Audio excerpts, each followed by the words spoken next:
call to order our regular session of the Schertz City Council for January 8, 2019. This evening, the opening prayer and pledges of allegiance to the flag of the United States and the state of Texas will be led by Councilman Davis. If you'll all join me in standing. Councilman. Heavenly Father, thank you for all that you've provided our community in this past year, and thank you for the gift of this new year and the opportunity to serve our community going forward. As we give you our hearts, our minds, and our lives, we ask that you provide for your protection for our friends, our families, and those who serve our community. Give us strength, and we ask that you will guide our decisions with wisdom and understanding. In your name we pray. Amen. Amen.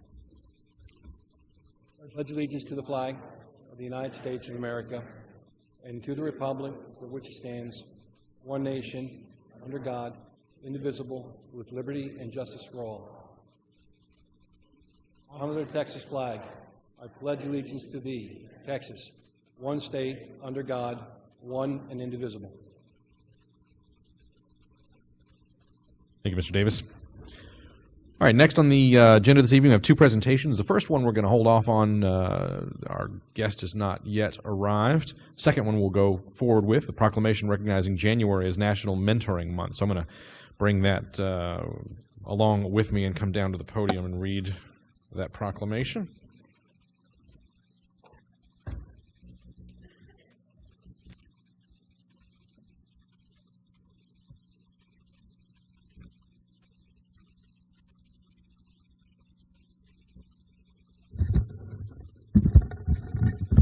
As always, I will endeavor to return the microphone to where it came from.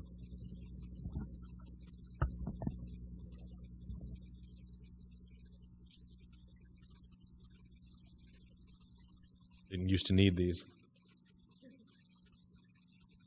Amen. Whereas January is National Mentoring Month, celebrating the benefits of youth mentoring across the country. And whereas every day in communities across the country, caring adults volunteer their time with mentoring programs to create consistent and supportive relationships to young people. At its most basic level, mentoring is successful in real life because it guarantees young people have an adult to turn to and that they have a guiding hand to help them in dealing with day-to-day challenges. At a more complex level, there's a powerful mentoring effect that ultimately makes our communities stronger. And whereas quality mentoring programs are proven to build relationships that help improve school attendance and academic achievement, promote responsible decision-making, and provide skills to better navigate relationships at school, socially, and at home. A report by Mentor, the National Mentoring Partnership, found that young adults who were at risk for not completing high school but who had a mentor were 55% more likely to be enrolled in college than those who did not have a mentor, 81% more likely to report participating regularly in sports or extracurricular activities, more than twice as likely to say they held a leadership position in a sports or club team, and 78% more likely to volunteer regularly in their communities. Now, therefore, I, Mayor Michael Carpenter, do hereby declare January 2019 National Mentoring Month in Schertz, Texas, and call upon all public officials, business and community leaders, and educators, and encourage all the City of Schertz citizens to observe this month with appropriate ceremonies, activities, and programs in order to recognize, acknowledge, promote, and support mentoring programs. So, again, thank you for joining us this evening, and the microphone is yours if you'd like to say something for us. I just want to say thank you to the mayor and council for having communities and schools in the city of Schertz, and for the support that we received, that we're able to work with our at-risk students and keep them on track, and the mentoring program that we can provide that additional support to those students. Thank you. Thank you. Can we get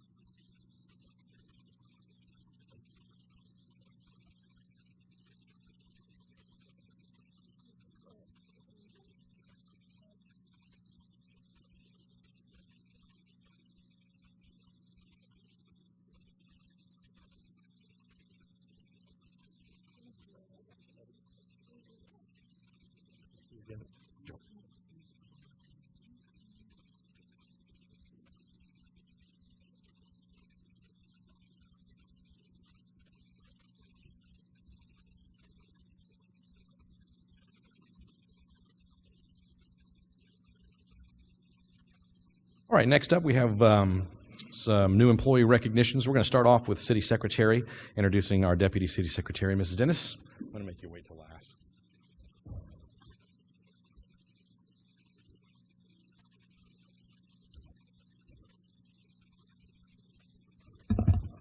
Good evening, Mayor, Council. I would like to introduce to you Gail Wilkinson.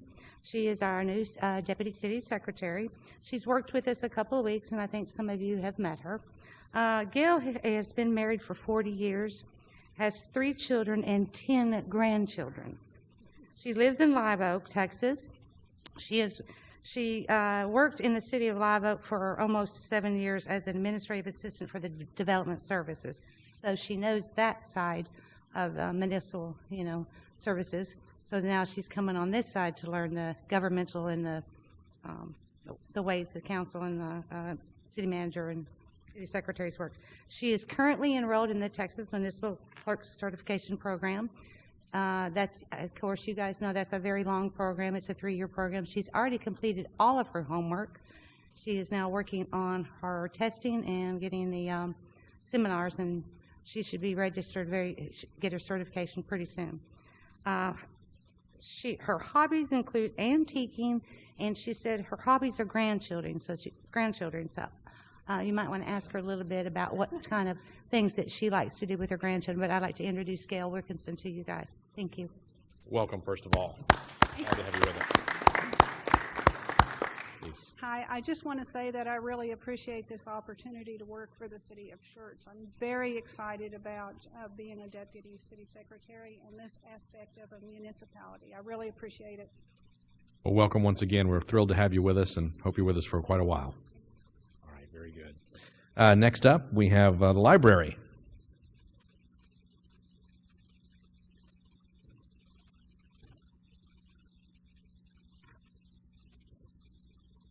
Good evening. Good evening, Mayor, Council, and Dr. Brown. It's my great privilege tonight to introduce you to Megan Wall, our newest library employee. Megan is a library page, also known in our world as Defender Against Chaos.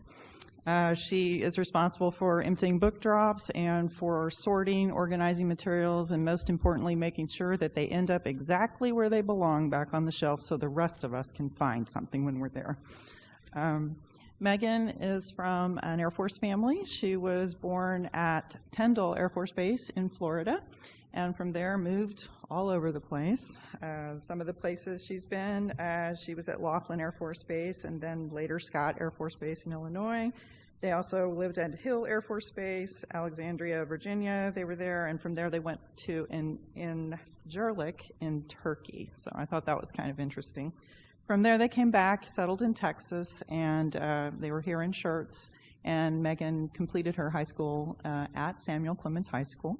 Go Buffs. Yeah, go Buffs. From there, she went to Brigham Young University in Utah, where she earned a degree in history with a minor in political science. After college, moved back to Schertz, and she's currently living here with her family, her mom, her dad, her sister Sydney, and the family's 3 cats. She comes to us with varied experience, her most recent job being a legal transcriptionist, and now she's here at the library, and she fits right in. Her hobbies are books, music. She's honing her skills in cooking and gardening, so she fits right in with us. She's also very active in her church where, along with her sister, she teaches a Sunday school class for 9 and 10-year-olds, so she's also very brave. So, welcome, Megan. We are thrilled to have you on our team. Indeed, welcome.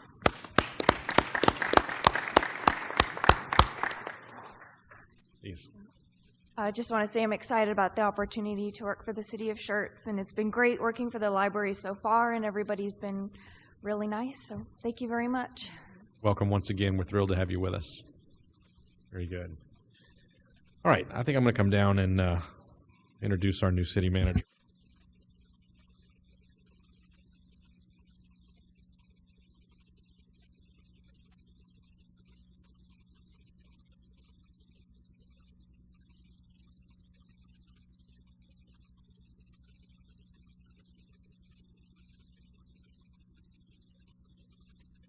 I very rarely, get to introduce a new employee of the council. but I do have the privilege of doing so this evening. Most of the City Council already knows Dr. Brown, has met Dr. Brown, had some time, not just during the interview process, but outside of that process. And we will probably have a bit more of a formal introduction at various points over the next few months of Dr. Brown to the community. I suspect that there will be a write-up or two as we go forward in the magazine. We have a Council on the Go coming up, which I'm sure will be an interactive time. But a couple of things about Dr. Brown, and you hear me saying Dr. Brown. You have a PhD that you earned in public administration, right? Doctor of Public. A Doctor of Public Administration. Getting a doctoral degree is a heck of an undertaking, isn't it, Dr. Scagliola? It's a lot of work, a lot of work. So you come to us not only with that, but with 2 long tenures at cities in the area as the city manager, both at Terrell Hills for nearly 7 years, Alamo Heights for nearly the same amount of time. And that's second career, because your first career was 27 years in the United States Air Force, with finishing up as an 06, a full colonel, and bringing all of that experience as well as the education, as well as the time in the middle seat as a city manager in those other 2 cities to the city of Schertz. I think that I can speak a little bit for the City Council. One of the things that we liked about Dr. Brown was what I just mentioned, that a military background along with more than a decade of experience sitting in the middle chair as a city manager, as well as a doctoral degree in the discipline of public administration. There's a lot of things that go on here in the city of Schertz that require all kinds of skills and disciplines within the city manager's office and within the city manager himself. And we felt like Dr. Brown brought all those to the table for us. And we're very excited to have you with us. And while it's not a requirement, I'm going to offer you up the microphone if you'd just like to say a word or two as you join us here. So Dr. Brown, welcome. Glad to have you with us. Well, thank you, Mayor Carpenter. That was very, very kind, and would like to thank the City Council for their consideration and their selection of me and giving me this opportunity to do this. I'm really excited to be here. There's a lot going on in the city of Schertz. It's a fantastic community and has so much potential, and I'm just really pleased to be able to join you and to move forward with all the plans and programs that we have for the future. So thank you all very much. I appreciate it.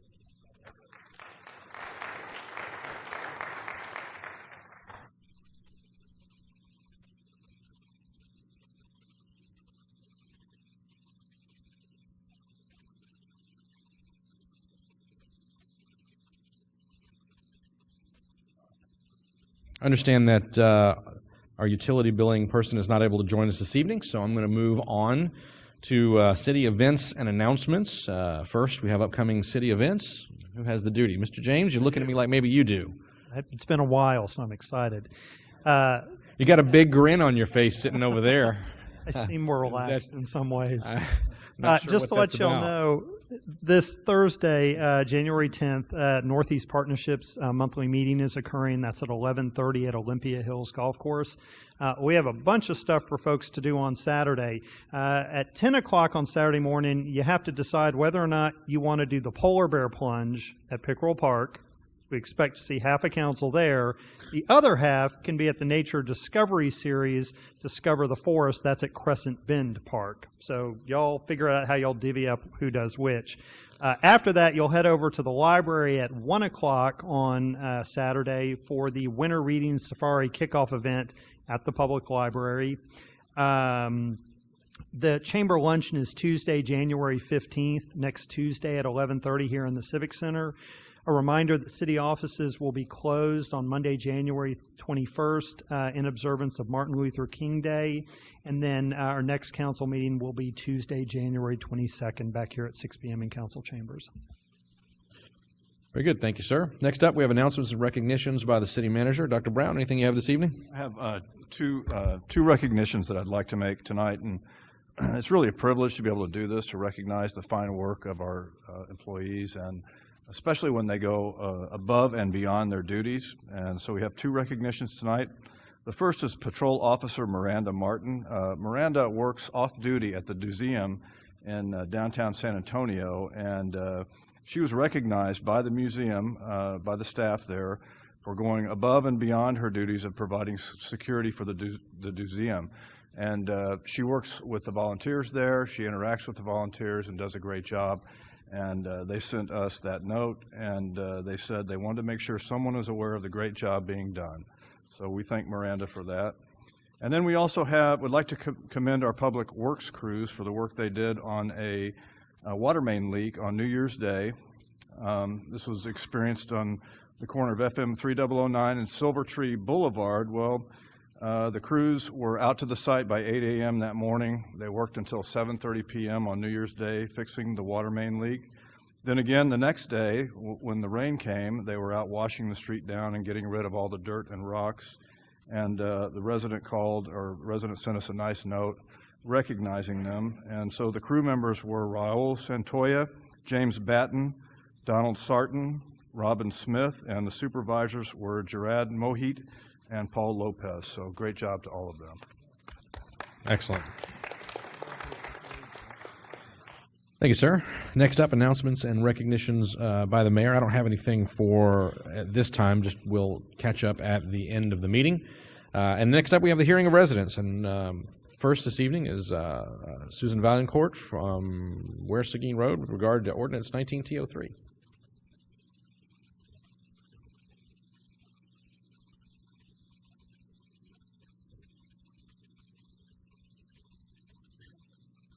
Evening. Evening. I live on, my name is Susan Valencourt. I live on 11417 Ware Seguin Road. And I wanted to say that the city, now? There you go. That this city is not getting smaller, it's growing. And at the current rate of development, is there assurance by the city that all residents are going to soon have adequate water and non-interrupted water supply? This water project needs to begin right now. In the area I live, we are having water pressure issues. I have spoke to many residents along Ware Seguin Road and in the Schertz Forest area who have complained about inadequate water pressure. Some neighbors have had plumbers come to their home to check the low pressure.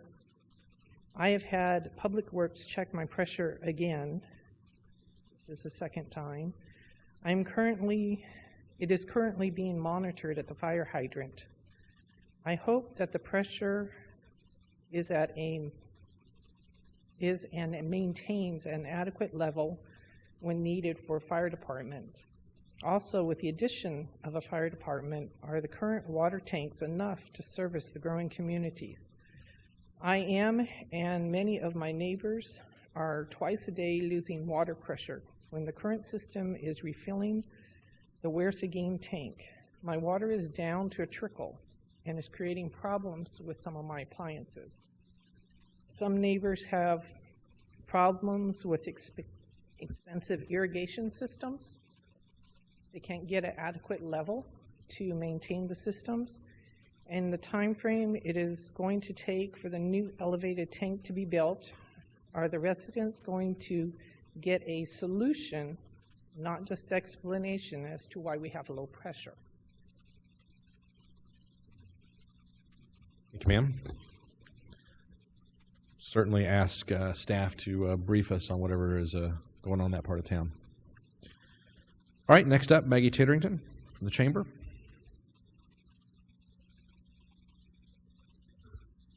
Good evening, Council. Happy New Year. Evening. Wanted to thank the City of Schertz, Sarah Gonzalez, Brian James, James Walters, all the people that came out today. It was to kick off our Leadership Corps, largest class, 9 students from all over, Schertz, Cibolo, Universal City, Live Oak. And I always like to start with the City of Schertz, because not only do they get an understanding of the breakdown of how it works, not just council, but the different departments, but then we also do a mock city council meeting. And so this whole dais was filled with 9 students and Mr. James. And it is amazing because none of them had ever been to a city council meeting. none of them truly understood how the government system works and the city offices. And so to say it was an eye-opening experience is a little bit of an understatement. I think the funniest remark that was made is that when they watch these videos, it seems like there's such a distance between this podium and the dais. And that was the shocking thing, is when we did the mock hearing of residents for some of the issues, they were like, y'all are right there in front of them, in front of their face, and how can they not react? And it was really, really great. But I think there could be a couple of future council members, committee members, so they were really gratified. And again, thank you so much, because I know this takes effort and it's time, and so it's very much appreciated. Mr. James had already told you next Tuesday is our State of the Chamber. It's our annual membership meeting that we're required to do by law once a year, give the financial statements of 2018, and then unveil programs and events for 2019. And last but not least, we have our Health and Wholeness Fair, which is a partnership with the City of Schertz, as well as the Baptist Emergency Hospital. That is January 26th. It is from 11 to 2. It is free admission, free parking, over 70 medical, spiritual, nutritional, fitness providers, giveaways, free health screenings, and each year we seem to get a few more attendees, a few more. Last year we had over 700 in 3 hours, which was pretty awesome. So we're thinking there's probably going to be about 800-900. So please come out and get some free health screenings. That's all I have. Thank you. Very good. Thank you, ma'am. And next up, Brent Bolter.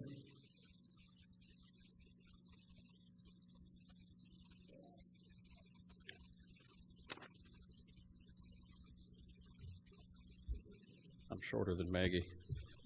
Brent Bolter, 2633 Cloverbrook Lane, Belmont Park subdivision. Before I begin my remarks, I just wanted to extend a thank you to Brian James. I thought he did a remarkable job in what were not the best of circumstances to step up to the plate and take on acting city manager. So I just wanted to say from me to you, I thought you did a great job. Thanks. Now, what I came here tonight to speak about, Dr. Brown, just from me to you, welcome you to the City of Schertz and in your position. I felt compelled tonight to speak to things that I spoke to in the past, and that I was going to wait until whoever the person was that was going to be city manager sat in that seat. So, in the wake of your predecessor's firing, some of us expressed our displeasure with that action that was taken, and yet so it was done, we're going to move forward. What I stated within a month or so after that event, and what I stated on a couple of occasions since then before council, was at least my expectation, and whoever was hired, was that you do a better job than your predecessor. I felt, and others felt, and have spoken before the body, that doing the same job, or God forbid, not doing as good a job, to me was, well, why did we fire the predecessor if we are not getting somebody better in the position, is what I felt, and others felt the same. So at least for myself, and at least for some of the other citizens that have spoken before the body, I just wanted to express at least our expectation going forward from you. And again, I hope you do great things for the city. That's what you're hired to do. And I read your background in the Schertz magazine, and of course, the mayor outlined your abilities as well. So we're expecting great things from you, and I hope that's the case. One other thing, now that you're in that chair, that I asked for in the past, and others have asked for in the past, and I spoke before when Brian was sitting in that chair, and I said exactly these words. At the point when the new city manager is sitting in that chair, we would like a full accounting of the costs that the city incurred to put you in that chair. And I think as a taxpayer, we're owed that amount. How much did we pay to put you in the chair? I would hope that either the mayor or one of the council members moves to put an agenda item, hopefully within the next couple of months, where the staff can come forward and just slideshow, workshop, whatever you want to describe it as, and just outline the cost that the city incurred to put a new city manager in place. Like I said, it was asked for before by others, not just myself, but I wanted to come here tonight because on one of the occasions that I spoke before this body, I said, hey, I'm willing to wait until you get into the chair, and then we'll ask for that accounting. I think it's a legitimate request. Just because you and I haven't met before, real quick, I've been a resident in the city of Schertz since '96. I'm a retired Air Force Master Sergeant, did 20 years of intelligence work, retired, moved on as a contractor, did 4 years as a contractor supporting intelligence work, and since 2004 I'm a civilian employee of the Air Force doing intelligence work. So I've been in the intel business now going on almost 39 years. So I just wanted to, since we hadn't met before. With that, I'll go park my behind in my usual spot, and just know that they all know, but you'll know that you'll probably see me up here again on more than a few occasions. And even sometimes on one night, up here 3 times, like I did the one night, to the amusement of the mayor. So with that, thank you very much, and I'll go sit down. Very good. Thank you, sir.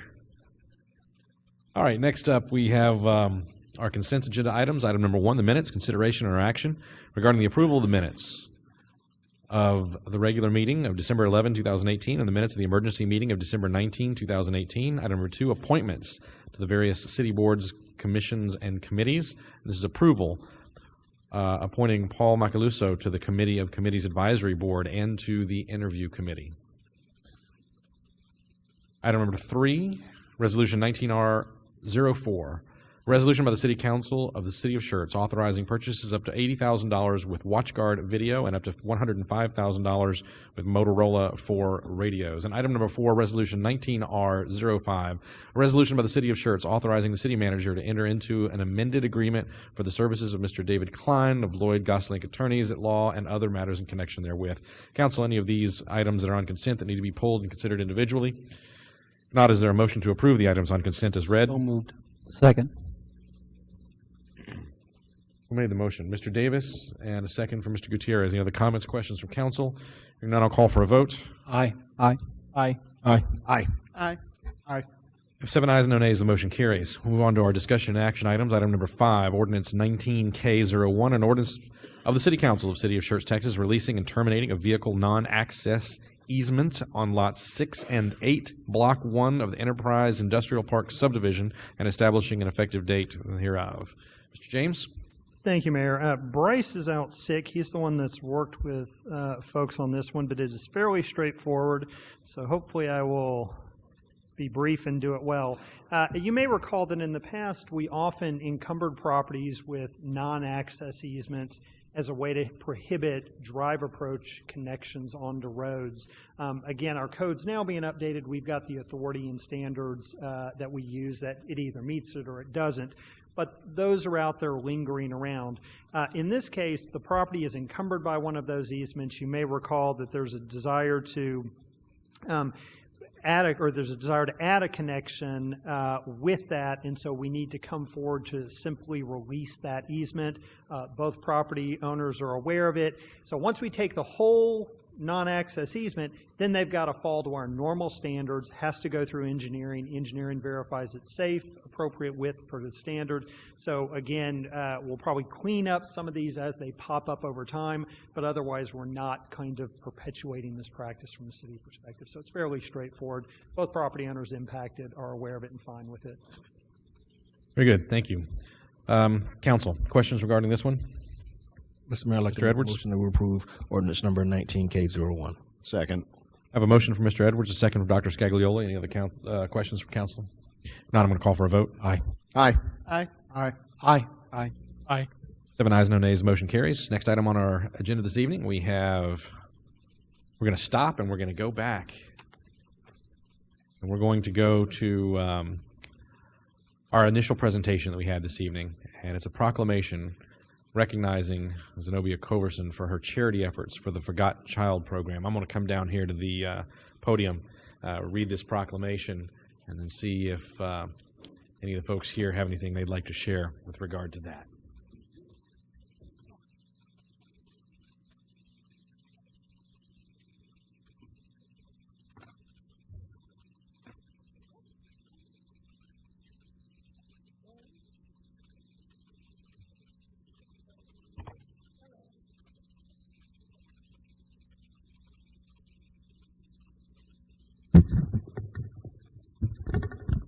One of the good parts of this proclamation is it is in a much larger font. I can read it without reading glasses. And it reads as this: whereas the Forgotten Child was organized in 1989 through the efforts of Schertz resident Ms. Zenobia Coverson, who's joined us this evening. Whereas the organization has striven to enrich the lives of abused and neglected children who are primarily involved with Child Protective Services. Whereas members work for the benefit of children through various programs, back-to-school uniforms and supplies, Easter baskets, assistance with Thanksgiving meals, Christmas gifts, and fulfilling the emergency needs of children and sponsor families. And whereas the Forgotten Child has organized donation drives and provided assistance to thousands of local children over the past 3 decades. And whereas the generosity and heart of Ms. Zenobia Coverson has been a beacon for abused and neglected children throughout the local area through her tireless work with Forgotten Child. Now, therefore, I, Michael Carpenter, Mayor of the City of Schertz, do hereby proclaim December 11, 2018 as the Forgotten Child's 30th anniversary day in the City of Schertz. I urge all citizens to recognize the achievements of the Forgotten Child and the contributions that have been made to our community, and further commend the organization for a wonderful heritage and a bright future. I often say that the City of Schertz is what it is in so many ways because of volunteers. Because people choose to give of their life's time to the city, to a cause that they believe in, to something that has in its core the objective of leaving this place better than it was found. And there are few people and or organizations that have done that in a more meaningful way than Forgotten Child and Ms. Coverson. So if you will, join me in congratulating her on 30 years of selfless giving to this city.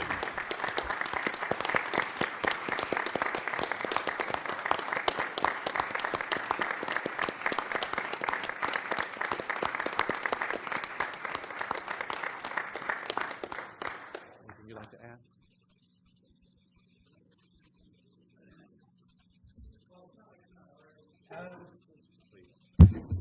Good evening, everyone. My name is Jeff Womack, and I'm here with my wife, Michelle Womack.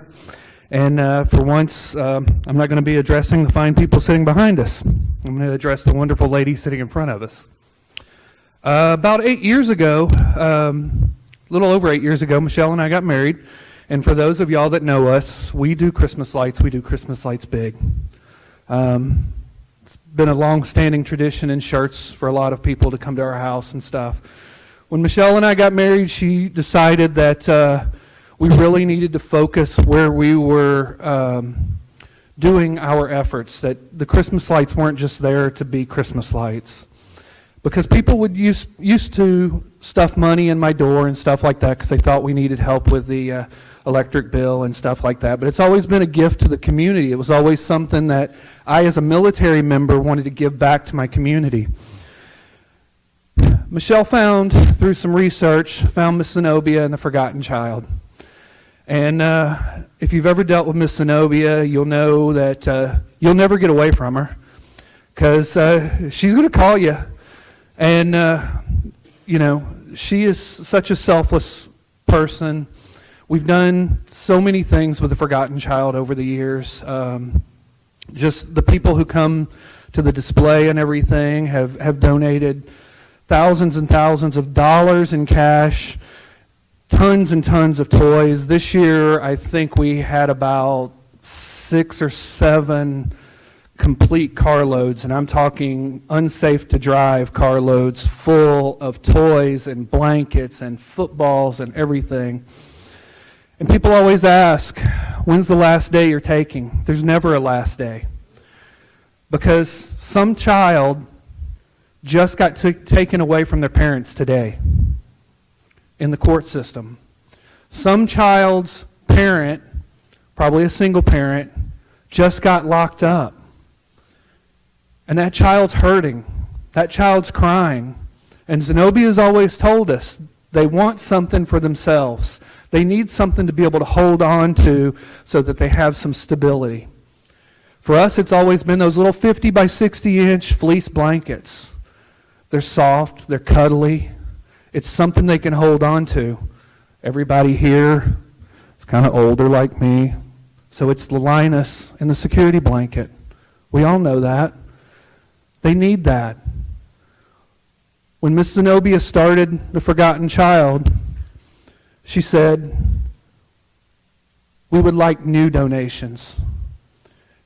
How embarrassing is it to take and give used items, beat up items to a child that's already hurting? So Miss Zenobia and the Forgotten Child has always striven to do something more. It may not be the biggest thing. It may be a small set of Legos, not the 8,000-piece Millennium Falcon. But they love that little piece of Legos or the Barbie doll or those things. And through this woman's efforts, so many children and now so many adults all over South Texas have been blessed by her efforts. Because let me just give you one reality, that until you've worked with the foster system and child protective services and everything, your 18th birthday is a coming of age for most people when they live in a wonderful household. Your 18th birthday is a bad thing for children who are in the system because they're turned out. You're adults now. Go find your way. And when they've had nothing their entire life, where do they go? So Miss Zenobia, thank you for all your work throughout the years. And Michelle and I are very honored to be part of it. Thank you.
Nothing quite like a little reset about priorities.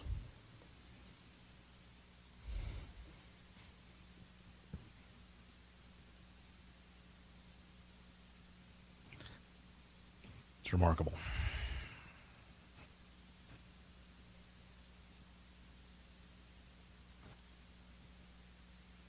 All right. Next on the agenda, item number 6, ordinance 19T03.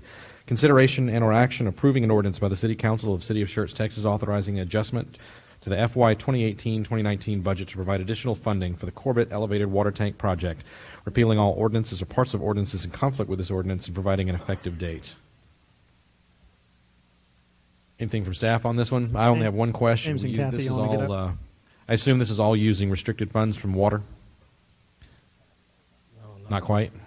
143, I think. Okay. Good evening, Mayor, Council, Dr. Brown. I'm here in place of one of our other engineering staff members tonight, Scott McClelland. His wife had a baby today, so we're all very excited. More for good him. news. So if I'm not speaking extremely smoothly, this is why I don't have the numbers on the top of my head, but we've got James for that. So we bid out the project that we've been working toward for a very long time, which will help with the water issues in Southern Schertz. Not fast enough, but we did bid it out for construction, the Corbett Elevated Storage Tank that'll be located along the extension of Ray Corbett Drive. And we got 3 bids, and they did come in within the expected budget, but not the amount that we actually had budgeted for the project. We were waiting until we got the bids in to find out how much funding we would need and what sources we had for that. So we're looking to make a budget adjustment to take the bulk of the funds from capital recovery, and this is a project that's identified in the capital improvement plan.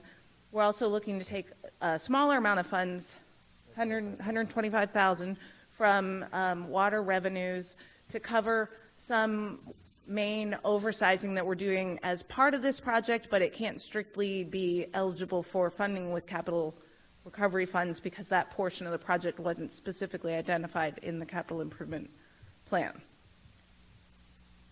So, Very good. questions? Council, questions? Mr. Edwards? I just have one question. The 43,980 that's left over for the contingencies, is that for change orders that are necessary if we run into any problems? So we have a construction contingency put in with the project.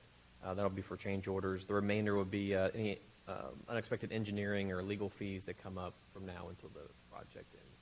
Thank you. Very good. Anyone else? Not, is there a motion to approve ordinance 19T03? So moved. Second. I have a motion from Mr. Davis, second from Mr. Edwards. Any other comments or questions from council? Hearing none, I'll call for a vote. Aye. Aye. Aye. Aye. Aye. Aye. Aye. 7 ayes, no nays. The motion carries. So one follow-on, we'll see this for second reading. At the next meeting, we'll also request award of the contract to the Landmark Construction Company. Very fine. Thank you. All right, next up, we have roll call vote confirmation on the votes that we've taken. Mrs. Dennis? Yes, sir. Consent agenda items 1 through 4. Motion was made by Councilmember Davis, seconded by Councilmember Gutierrez. Mayor Pro Tem Scagliola, Councilmembers Davis, Gutierrez, Larson, Edwards, Hayward, Brown voted yes. No one voted no. Motion passed. Item number 5, ordinance number 19K01 on first reading. Motion was made by Councilmember Edwards, seconded by Dr. Scagliola.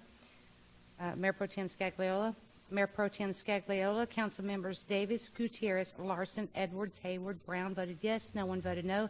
Motion passed. Item number 6, ordinance number 19T03 on first reading. Motion was made by Councilmember Davis, seconded by Councilmember Edwards. Mayor Pro Tem Scagliola, Councilmembers Davis, Gutierrez, Larson, Edwards, Hayward, Brown voted yes. No one voted no. Motion passed. Very good, thank you. We have 2 workshops this evening, the first one being a workshop regarding ADP payroll and HR services. Mr. Walters?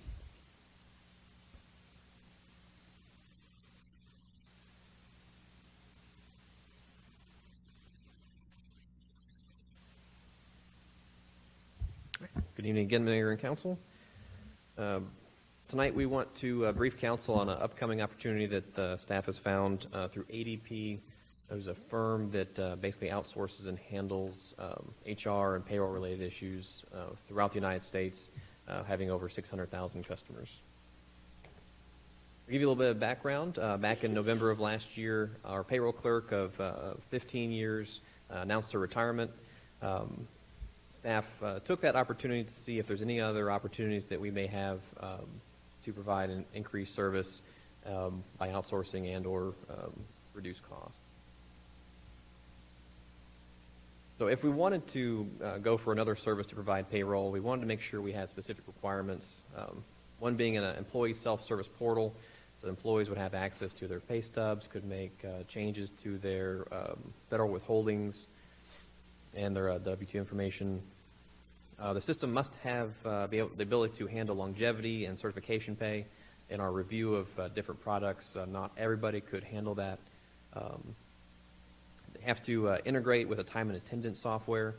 So we have our timesheets, and there should be a way to hopefully automatically transfer that time in between the payroll and the timekeeping. And then we're looking to have a third-party administrator to actually process the payroll. One of the ideas that if we still needed a person to handle this process from start to finish, then we might as well just hire a payroll clerk and continue on with their current process. And also, it has to be cost-effective. So if this is going to cost us more than what we could do otherwise, then we should just stay with our current practices. At the same time, staff has already been looking at upgrading and implementing a new time and attendance software. This new software would be able to have employee-initiated clock-in and clock-out, unlike what our current applications do, and then have exact timestamps. It would allow for multiple types of work schedules and pay week designations. Right now we have at least 3 different pay weeks that we operate on. Some end at midnight on Friday, some end at noon on Friday, and some in closer to like 7 a.m. on Saturday. So whatever new system we went to would have to be able to accommodate that for different employees. And then also accommodate for 7K overtime exemptions where emergency services personnel don't accrue overtime until they've passed a certain mark above the 40 hours per week. So being able to calculate that correctly. So why are we looking at the route going with ADP or other outsourcing payroll? First one, it provides uninterrupted coverage. So if we have one clerk and we're one deep, then that person schedules their vacation around payroll. If they're out sick, then they're either coming in when they're sick, or they have to make sure that everything's taken care of before they can even go see a doctor or something like that. Or if they retire and we have a change of personnel, then of course services start to suffer a little bit while we gear back up with a new employee. It's cost effective. You'll see in a minute that all the services turn out to be even below what we've currently budgeted. It also provides additional services that our current structure and costs didn't even provide. So you'll see that it has more additional services, it's less costly, and will provide uninterrupted services all throughout the year. So some of the cost breakdown. So for the current services, payroll and timekeeping, throughout the budget we have $85,000 in personnel and software currently budgeted. If we go with an outsourcing opportunity with ADP, we put about $75,000 for their services, and we would still have to operate at least 2 systems throughout this next year until we can get the new software up and running and programmed. Then those would fall off in year 2. So just with that alone, year 1 would be $13,000 over budget, and year 2 going out and Affinity would be $10,000 annual savings by going this route. So we get additional services, uninterrupted services, all for a cheaper dollar amount.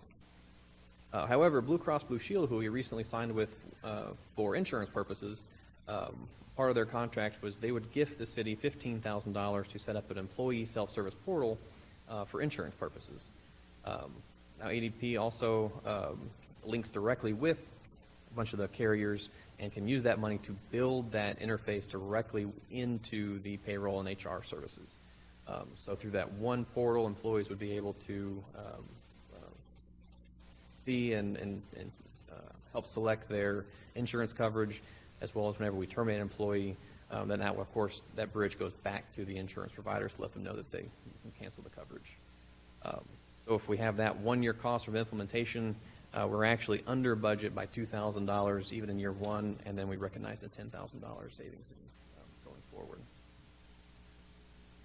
Some of the additional services that I mentioned that we weren't looking at, they have a scheduling platform, so this will be the first scheduling platform outside of EMS that we have available for all departments to use. On the benefits insurance side, ADP provides invoice auditing, the carrier connections, so automatic add and drop of new employees, terminations to insurance coverage, as well as the self-service portal that I mentioned previously. They'll handle all the state and federal reporting requirements, so all the quarterly reports, the W-2s, 1095Cs.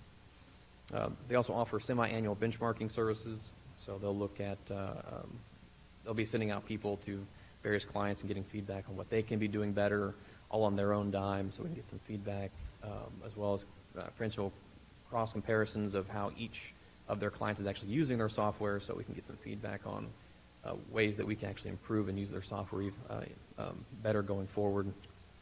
And as well as a policy acknowledgement function is actually tied into the software as well. So if we have a new payroll policy or a new HR policy, new finance policy, it can be routed through the software.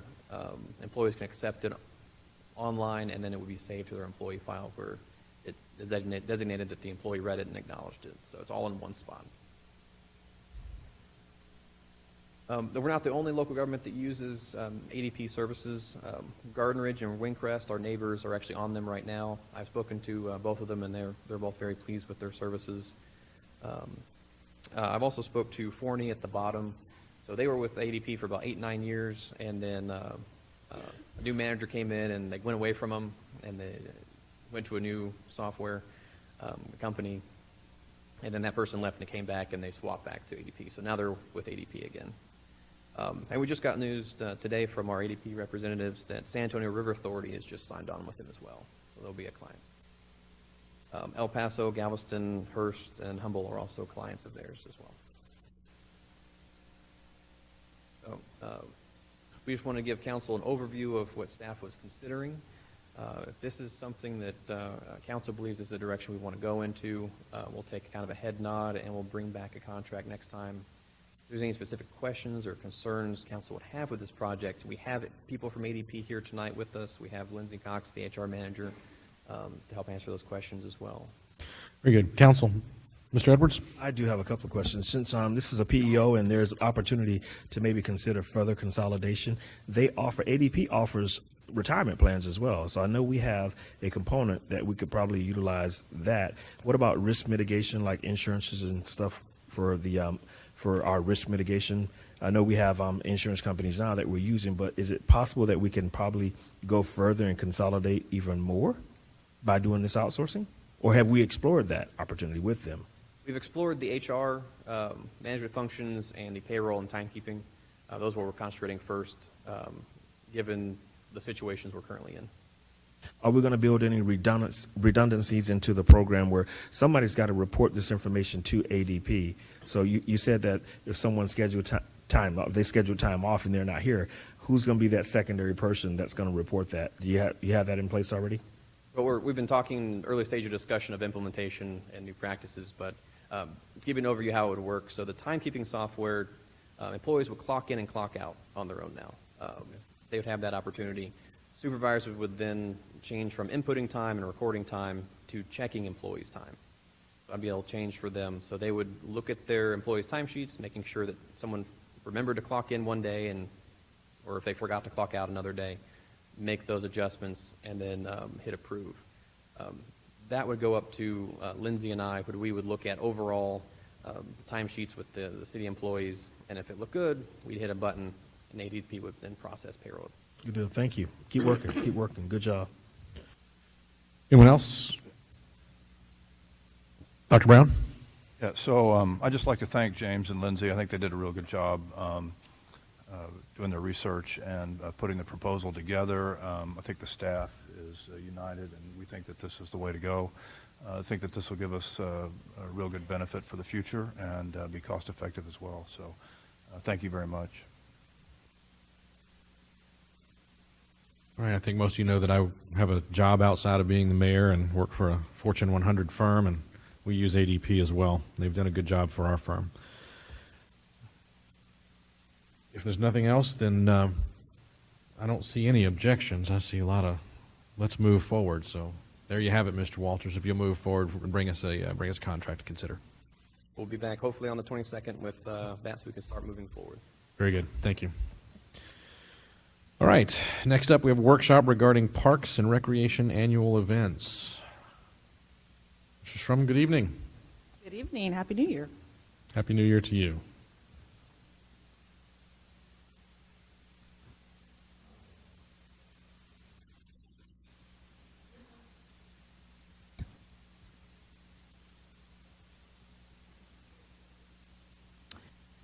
Okay, so we're here tonight to kind of go over our 2019 events. We wanted to give you guys an overview of what we're doing this year, and we wanted to have a discussion as part of the pre-budget workshops. We had a lot of conversation about assessing kind of what we're doing as a city and where we want to spend our dollars. Why are we doing certain things? Should we keep doing them? Those kind of things. So we're here tonight to talk about that, but I just wanted to go over. Here's the large list of what we're doing now as a whole: Parks and Recreation programs, nature education, and the big ones that we traditionally think of as special events that are a separate fund: Will and Chicks Walk for Life, Sweetheart Court Coronation, Jubilee, Hal Baldwin Tournament, Holodazzle, that kind of thing. So those are there highlighted. But we're doing a lot of other things now: music and movies in the park, underwater egg hunt, that kind of thing. So there's the total list. So like I said, staff went through sort of an assessment of our events. We really wanted to make sure we're understanding our market. You know, who are we marketing for these special events? Why are we providing them for different groups? You know, what's our target market? We looked at our return on investment. You know, how do we measure that for, you know, our quality of life aspects of our city? So, you know, we measure it through attendance, popularity, cost, you know, sense of community, what history is tied to these events, and inclusiveness. We looked at, you know, are we providing events that are attractive to all different facets of our community, different age groups? You know, we have this big gap in teen programming. We looked at trends, you know, what's going on right now in special events, what's hot in recreation. We discussed those, and we just talked about operational standards and safety. These big special events are getting bigger and bigger. We're getting more sophisticated in our management. We're contracting where we need to be. We're talking more about emergency management plans, crowd and traffic control, that kind of a thing. So that's the process we went through.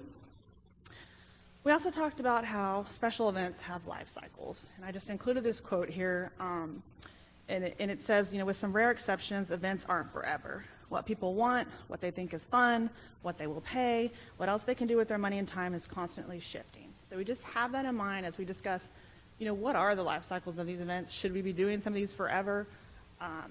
Maybe not. So the questions we asked, and we're here tonight to kind of talk through with you guys. Do we want to continue the events in the same format? How do we reach more of our population? How do we get the biggest bang for our buck? You know, we heard that a lot through the budget process. How do we maintain the sense of community that we have had with this growing population? So, you know, these big special events now are large, big city events. We get that small town feel now in our Music and Movies in the Park series, you know, 200, 300, 400 people out in the park, and we're bringing those events to the community. We're doing them in parks in the north area. We're doing them in the south area. We're doing them in central. We're moving them around. It's not the same as it used to be where we were just always in Pickle Park. So we feel like we're retaining that sense of community through those types of events, and then the larger special events become a different kind of animal. So we're here to talk a little bit about Will and Chicks Walk for Life. As you know, it's a 5K walk and fun run. It honors a former council member, Tony Willenchick. It's been in existence 10 years, and we will have the 11th one on March 3rd. The proceeds benefit the UT Health San Antonio Mays Cancer Center. It's a mouthful. It's now been bought out by MD Anderson Cancer Center. There's a budget of $15,000 for this event. Participation has waned over the years. One of the challenges we face is we shut down traffic on Schertz Parkway. As we become a larger city, it gets busier and busier. That becomes more of a challenge for us. And also the local cancer center is now part of this larger national corporation, so we just had questions as to whether our funds are staying locally as much as they used to. So here's some numbers on Will and Chicks Walk for Life. Participants is in the blue, and donations is the orange. So as you can see, donations to the cancer center has declined.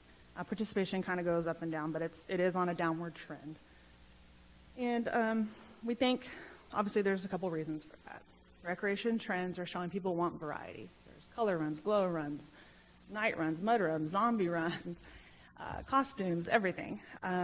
We feel like there's a little bit of market saturation. There's a lot of National Relay for Life events, a lot of Life the Night walks, Susan G. Komen, a lot of other cancer-type walks and 5Ks.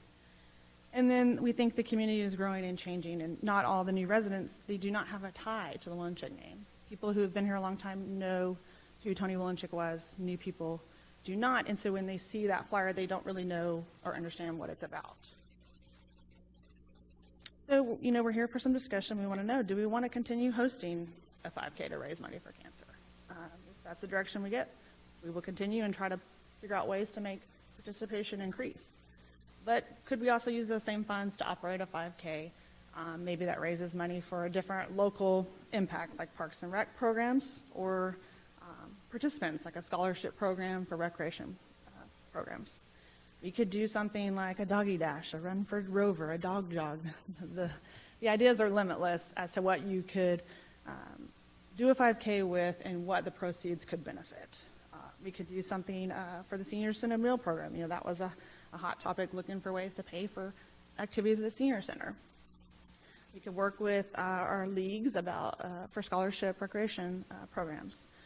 Or we could just host recreational 5Ks with no real, fundraising attachment. We just do them for fun for the community, $5 5Ks, splash and dash, get people out and talk about health and wellness.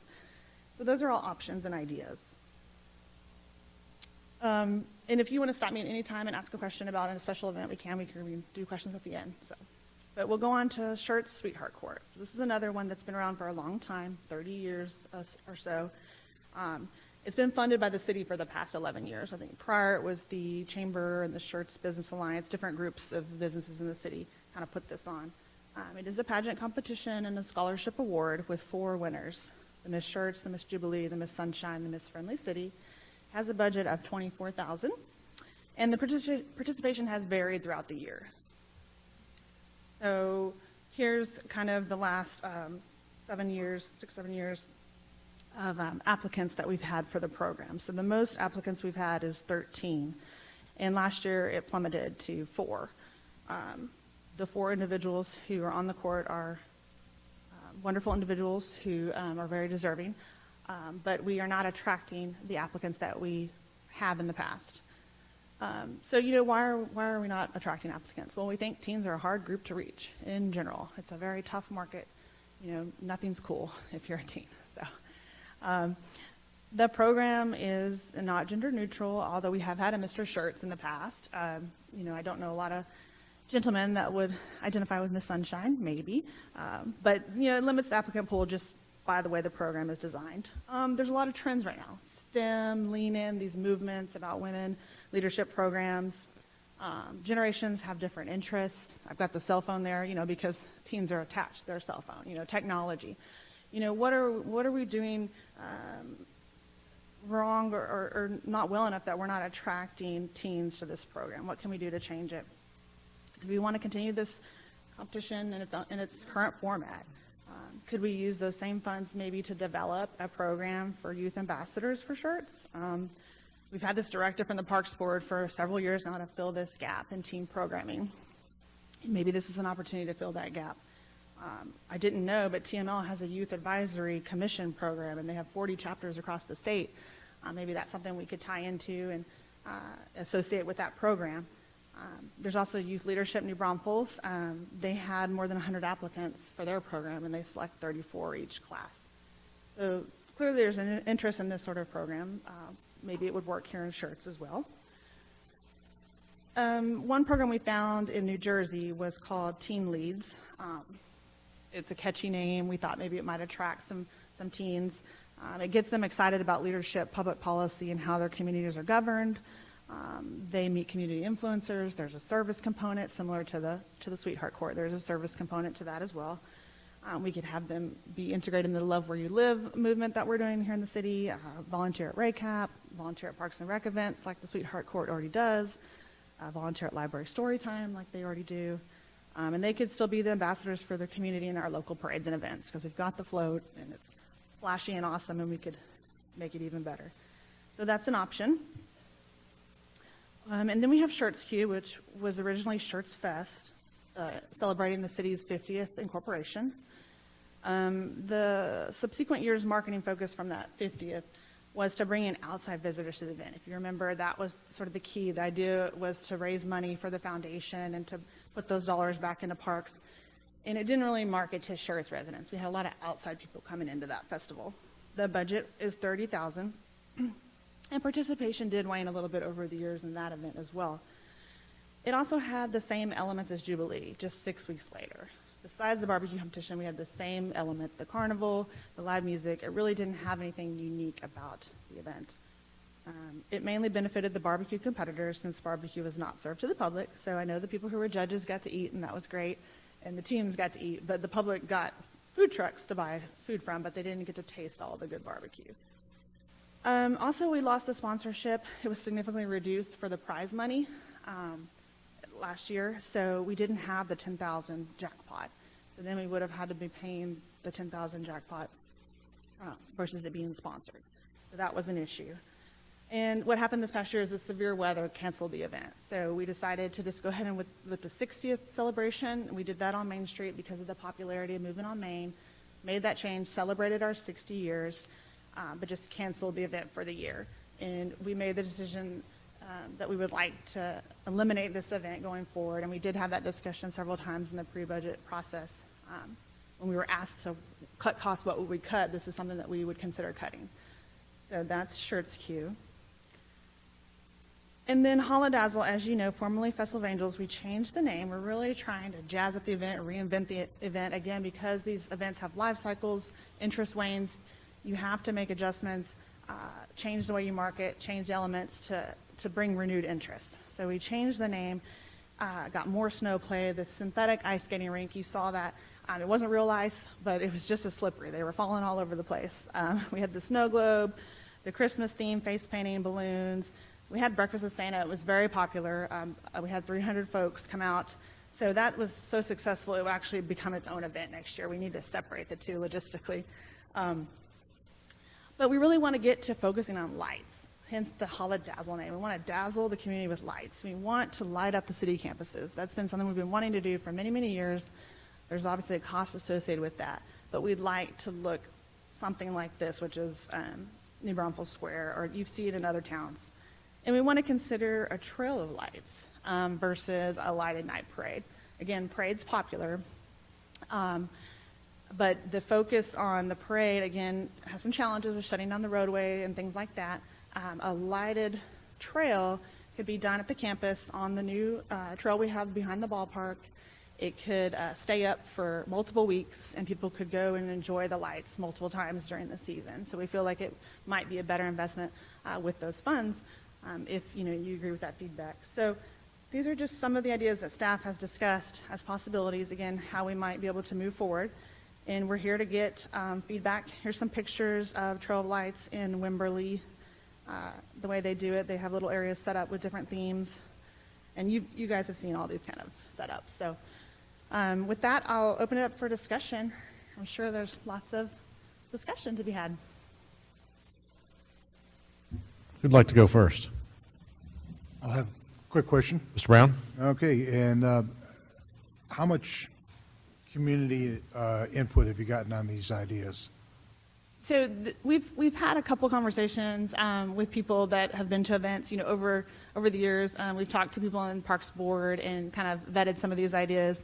We get a lot of comments on social media where people say, "We think you should do this. We think you should add this." So we've kind of accumulated that input over the years. But we have not done like a formal open house, and we may be able to do something like that if council wants us to do something like that. Because one of the items that was brought up some time ago is re-engaging community volunteerism, a sense of community at these different events, which, as you said, basically, as they grow larger and larger, it's harder and harder to get a sense of community. Now it has to go to the staff, things along that line. So bringing things back down to where people feel like they should want to and desire to participate. True, and we do have still a very strong volunteer component of all of these events. We wouldn't be able to put them on without volunteers. So, the volunteers ran the snow hill, and they were exhausted. It's a lot of work. Volunteers are always critical to every event we do. So.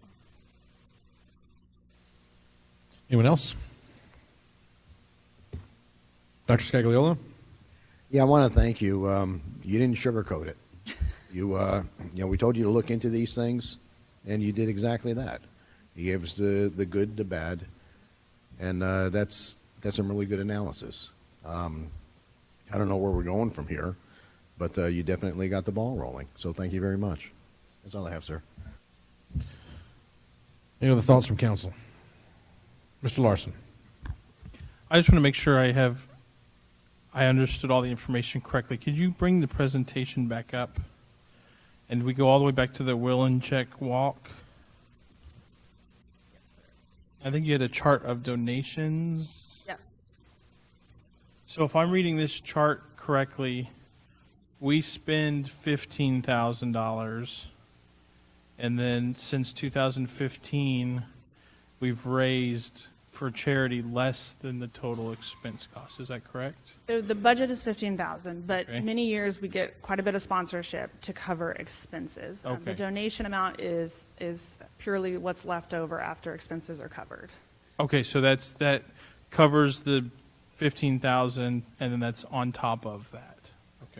Okay. Just make sure I understood that. And then can you go to the Sweetheart Court?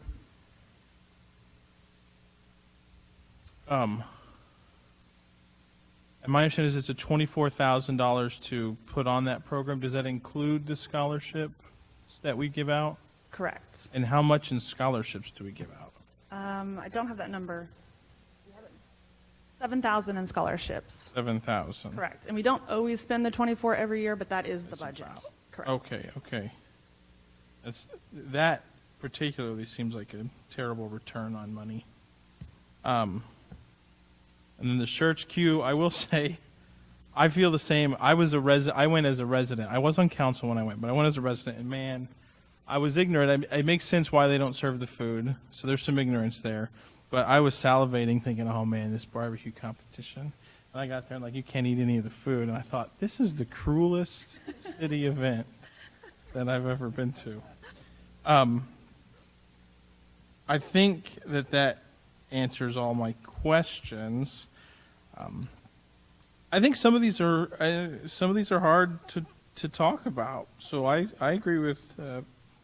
Scagliola. Thank you for bringing this. I mean, are you asking for direction from council? I can speak for myself, and y'all probably already know where I stand on these. But I mean, I think the Sweetheart Court is a little antiquated myself. And if we're giving out 7,000 in scholarships and spending 24,000 to do it, for me that's a no-brainer, especially with 4 applicants.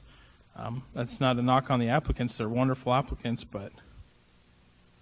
And I will tell you, if you're a high schooler watching this, there are lots of scholarships that are exactly like this, and you don't apply because you think, oh, there's no way I'll get them, and you won't know how many scholarships I got that I wasn't even qualified for because nobody else applied. So if you're watching this in high school, don't be dumb. Apply for scholarships because this was a 100% acceptance rate this year. The Will and Check Walk, I don't have the historical background because I am a newer resident of Schertz as well, and I wasn't familiar with the Will and Check name, and it's always hard to talk about something that does such good thing for the community and that has personal meaningful, especially to the Will and Check family, and gives back. But it does seem like it's a pretty heavy cost in terms of resources, and I tend to lean towards the way I think the presentation was leaning, in that it may not be the best allocation of our resources, and we may be able to do more good by rethinking how we appropriate those funds. So that's where I love the idea of the lighted trail, but one of the things, can you go to the Holodazzle? What's the current budget? Holodazzle is 14,000. And then, do we have any idea of what the new ideas would cost? 'Cause it seems like there's a lot of labor that would be involved with both the put up and take down. And There would be. Yeah, we're planning for staff to do the majority of that and focus on that, but there would be a cost for lights, yes, and it's not incorporated in that current 14,000.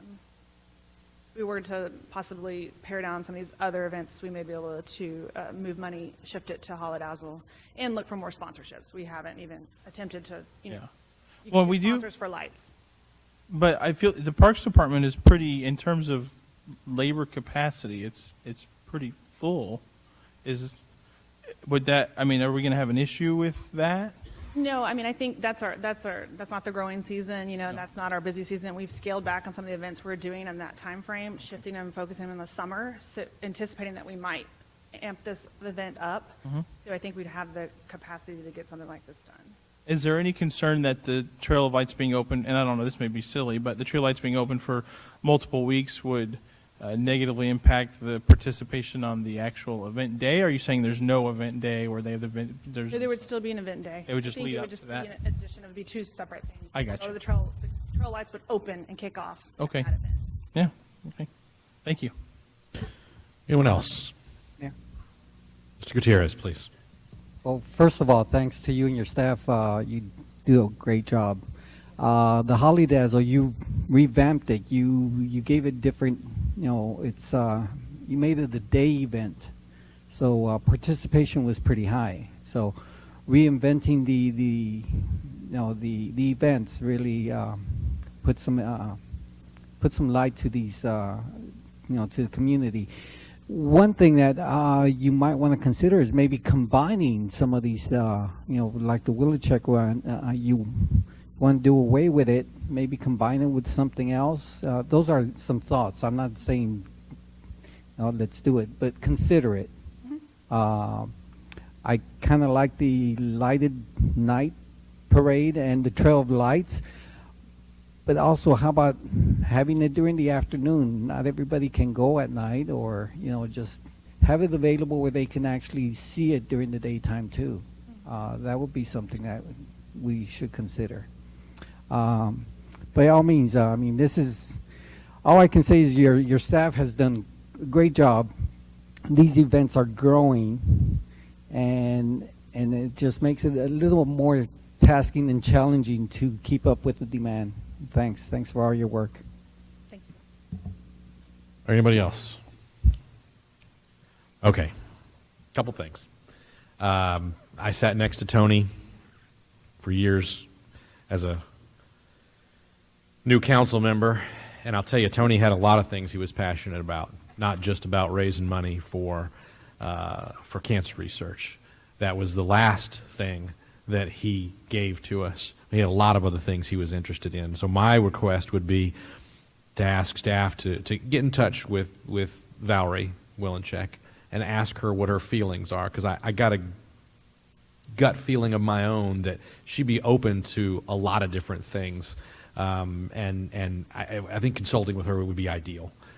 Tony and Valerie were big on their animals too, so it may be time that we shift toward what can we do for four-legged friends. Tony, you're right. A lot of people didn't know Tony, but he had a blind dog, and they named him Bumper. And it was just great stuff. And that's frankly how I like to think about Tony, is not only his sense of humor. I mean, naming a blind dog Bumper, I thought that was brilliant.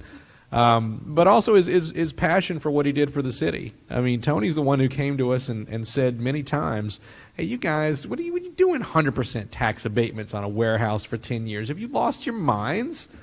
There were a lot of things he was passionate about. So I think taking another look at the walk makes sense, but I would just ask that we talk to Valerie about it first. Of course. The Sweetheart Court, I'm open to changes.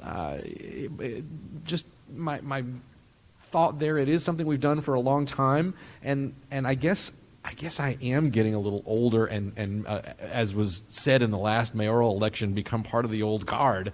There are some things I'm going to struggle to let go of that have been here the entire time that I've been in the city of Schertz. That may be amongst them, but I'm open to changes there.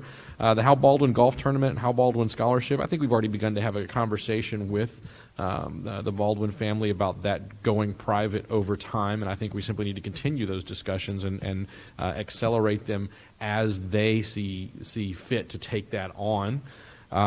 As far as Schertz Q, I think most of you know, as some of you know, that was originally something we did as a celebration of the city's 50th anniversary. There was a 50th anniversary committee. As a younger much younger councilman, I led that. I have no problem letting it go. Let it go. Do something completely different. Not a problem. I would say that the only thing I have, the strongest feelings I have are about changing the name of whatever we do in December from Festival of Angels to Holodazzle. Festival of Angels has been the name of that event since I can remember, and maybe it's a sub name somewhere where we preserve that under whatever it is that we decide to do. I just want to throw that one out there. The last thing being, I'd love to see more events done on Main Street.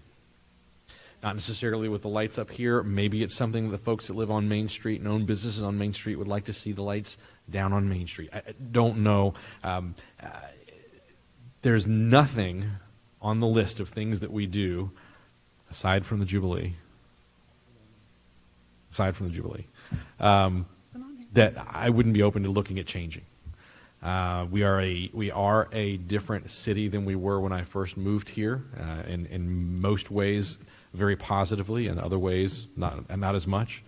And we do need to respond to a changing demographic. When I first ran for city council, I ran because I felt like I was a father of a 5 and a 3-year-old, and wanted to bring that perspective to council. I know that we have a different age group out there now, a different mix amongst our citizenry as to ages and priorities and things that they're interested in, and we should respond to that. So unless council wants to rebut any of my comments, which you're welcome to do, and know that you won't hesitate, I think go forth and see what you can figure out and come back with suggestions to us. Again, I think aside from the 4th of July celebration that we do, which is iconic in my mind, I think we'll listen to whatever suggestions you have. Okay. Thank you. Okay, there it is. Thank you. All right, I don't have anything else on the agenda this evening other than requests and announcements, so we'll first start with announcements by the city manager. Dr. Brown, do you have anything further this evening? I just wanted to thank the staff for the great welcome that they've done for me, and their preparation for my arrival was fantastic. So, Brian, I really take my hat off to you. Thank you so much for that, and Sarah, and all the department heads. They just did a great job, so I just really appreciate it. Very good. Next item, we have a request by the mayor and council members that items be placed on a future city council agenda. Is there anything that we do not have scheduled that needs to be scheduled at this point? Doesn't look like there are any takers on that one. I will not ask that we have something added to the agenda yet, but repeat my commentary from prior to the break for those that voted to increase the tax rate and the pertinent actions taken therein. I would still really like to see a plan that you have for how the additional dollars will be spent, and a plan for how we will move ourselves over time back to the tax rate that we had. I'm not going to put it on the agenda for now, but would like for someone to come forth with that. I don't think that is all staff's job to do. I think that it's incumbent upon the council making a decision like that, that we bring that commentary back to the residents and explain our plans for how we're going to spend their and our money. Next thing is announcements by the mayor and council members, and I'll start with Mayor Pro Tem Scagliola. Don't have a lot other than Happy New Year, and welcome Dr. Brown, and thanks so very much, Mr. James. That's all I have, sir. Very good. Mr. Davis? Nothing, sir. Mr. Gutierrez? Nothing, sir. Mr. Larson? Nothing, Mr. sir. Edwards? Mrs. Hayward? Nothing. Mr. Brown? No, sir. All right, I got a couple of things, very briefly. We have coming up in a subsequent meeting our annual evaluation of our city secretary. Any of you members that are new that have not gone through that procedure before, if you'd like to give me a call and have me brief you on how we do that and what we have, what we don't have, et cetera, please feel free to do so. If you think you're good to go for when we put that on the an upcoming agenda, that's fine as well. Prior to the break, I mentioned to the council and to the staff that we would be adhering a bit more closely to our rules of procedure. I would just like to remind staff via Dr. Brown that we do ask that staff presentations, when at all possible, are limited to 5 minutes. If that's at all possible, we appreciate it. I know that as we go forward, we're going to have some very busy agendas, and that will help us get through all the things that we need to do in a timely manner.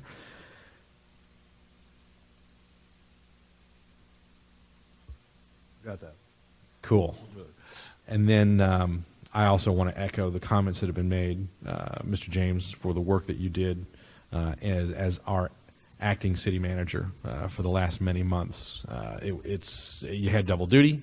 You had some challenging times that came forward, and you met those head on, and I thought handled them with great skill and with significant expertise. And on behalf of all of the residents and the staff and this council, my family, thank you very much for a job very well done. And again, Dr. Brown, welcome to the fray. I did note when I saw him this evening, I see that you are still here. That's a good sign that you have not decided that, oh my goodness, these people are crazy. So again, glad to have you with us. And if there's nothing else from staff or from council, then we stand adjourned.